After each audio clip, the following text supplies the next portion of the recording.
जय श्री कृष्ण, जय माता जी। मैं हैदराबाद से पंडित गजानन कृष्ण महाराज। कलो चंडी विनायक, इसका अर्थ है कलयुग में चंडी यानी माँ भगवती जगदम्बिका और विनायक यानी भगवान गणेश जी, इनकी पूजा करने का अनंत फल है। बहुत ज़्यादा पुण्य, बहुत ज़्यादा फल है और इन देवताओं की उपासना आराधना करने से ये बहुत जल्दी फल देते हैं हमको। तो इन्हीं में से जगदम्बिका जो संसार को बनाती है, जो संसार को चलाती है, जिनकी महती कृपा हम पर, हमारे धर्म पर, हमारे परिवार पर, हमारे समाज पर हमेशा रहती है, उन्हीं माता रानी को रिझाने का अवसर होता है नवरात्र। साल में 4 बार नवरात्रि आती है, 2 प्रकट रूप से, 2 गुप्त रूप से। प्रकट रूप में चैत्र की नवरात्रि और शारदीय नवरात्रि आती है। 2022 में यह शारदीय नवरात्रि कब से कब रहेगी, घट स्थापना का शुभ मुहूर्त क्या रहेगा, किस दिन किस देवी की उपासना करनी है, क्या उनका रंग रहेगा, प्रसाद क्या रहेगा, इसको हम जानते हैं।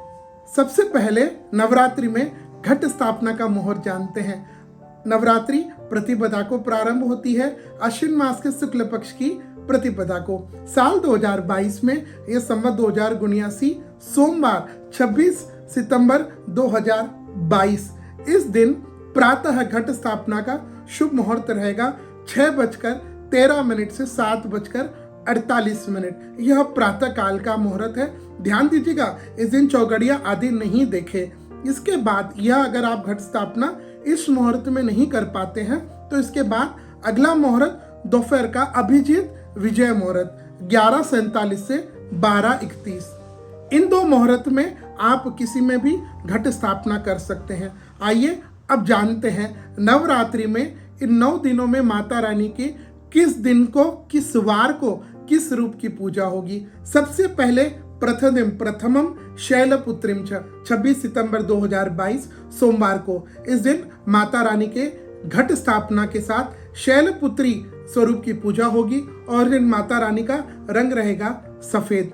इसके बाद नवरात्रि का दूसरा दिन 27 सितंबर 2022 मंगलवार को, इस दिन माता रानी के देवी ब्रह्मचारिणी स्वरूप की पूजा होगी और इस दिन माता रानी का रंग रहेगा लाल।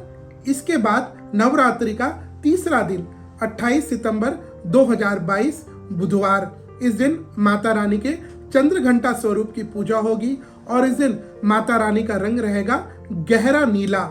इसके बाद नवरात्रि का चौथा दिन 29 सितंबर 2022 गुरुवार को, इस दिन देवी के कुष्मांडा स्वरूप की पूजा होगी और माता रानी का इस दिन रंग रहेगा पीला। इसके बाद नवरात्रि का 5वां दिन 30 सितंबर 2022, इस दिन माँ के स्कंद माता स्वरूप की पूजा होगी और देवी माँ का रंग रहेगा हरा। इसके बाद नवरात्रि का 6वां दिन 1 अक्टूबर 2022 शनिवार को, इस दिन माता रानी के कात्यायनी स्वरूप की पूजा होगी और माँ का रंग रहेगा सलेटी। इसके बाद नवरात्रि का 7वां दिन 2 अक्टूबर 2022 रविवार को, इस दिन सरस्वती का आह्वान रहेगा और माता रानी के 7वें स्वरूप देवी कालरात्रि की पूजा होगी और इस दिन माता रानी का रंग रहेगा नारंगी।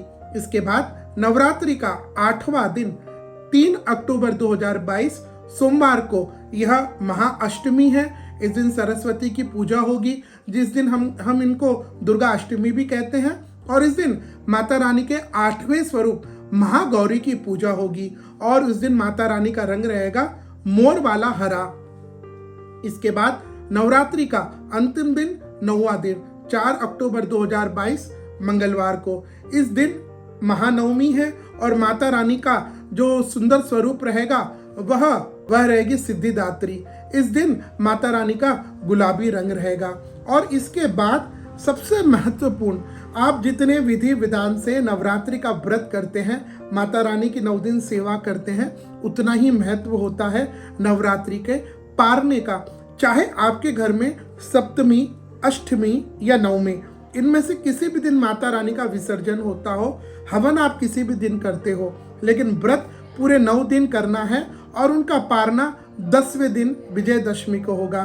तो साल 2022 में यह बुधवार 5 अक्टूबर 2022 को इस दिन आप नवरात्रि के 9 दिन के व्रतों को पूरा करके इस दिन आप व्रत को खोल सकते हैं। एक विशेष बात मैं आपसे कहना चाहता हूं, नवरात्रि की घट स्थापना का जो विधान होता है वो बहुत पवित्र विषय बंधुओं। काफी लोग इसमें इमोशनल हो जाते हैं या मनमानी भक्ति करते हैं तो फिर वह तकलीफदायक होता है। अगर आपके घर में नवरात्रि के पहले दिन तक, जिस दिन नवरात्रि की स्थापना होती है प्रथम दिन, अगर उस दिन तक अगर आपके घर में किसी की मृत्यु हुई है और 10 रात्रि नहीं हुआ है, सूतक है या फिर किसी का जन्म हुआ सुआ है, तो आप अपने घर में नवरात्रि की स्थापना नहीं करिएगा। ध्यान दीजिएगा, आपको यहाँ इमोशनली नहीं होना है, न तो आपको घट स्थापना करना है, न परिवार के किसी बंधुजन के द्वारा, और न ही पंडित जी आपके घर में, चाहे आपका हाथ नहीं लग रहा हो, न ही पंडित जी करेंगे, क्योंकि आप नहीं कर रहे हो लेकिन स्थान तो आपका है, सामग्री तो आपकी है, फल भी तो आपको ही मिलेगा ना। तो जब आप अशुद्ध अवस्था में हैं, अशौच अवस्था में हैं, आपके घर में सुआ है या सूतक है, किसी का जन्म हुआ है या किसी की मृत्यु है, तो ऐसे समय में आप माता रानी की पूजा कैसे करेंगे? तो यहाँ पर ध्यान रखिए, अपनी इमोशंस को, अपनी भक्ति को अपने मन में रखें। उसको जरूरी नहीं कि अशुद्ध अवस्था में आप प्रकट करें, इस बात का विशेष ध्यान रखिएगा। माता रानी हम सभी का, हमारे राष्ट्र का, हमारे धर्म का कल्याण करें। इन्हीं शुभकामनाओं के साथ आप सभी को इस शारदीय नवरात्रि की मंगलमय शुभकामना। जय श्री कृष्ण, जय माता दी।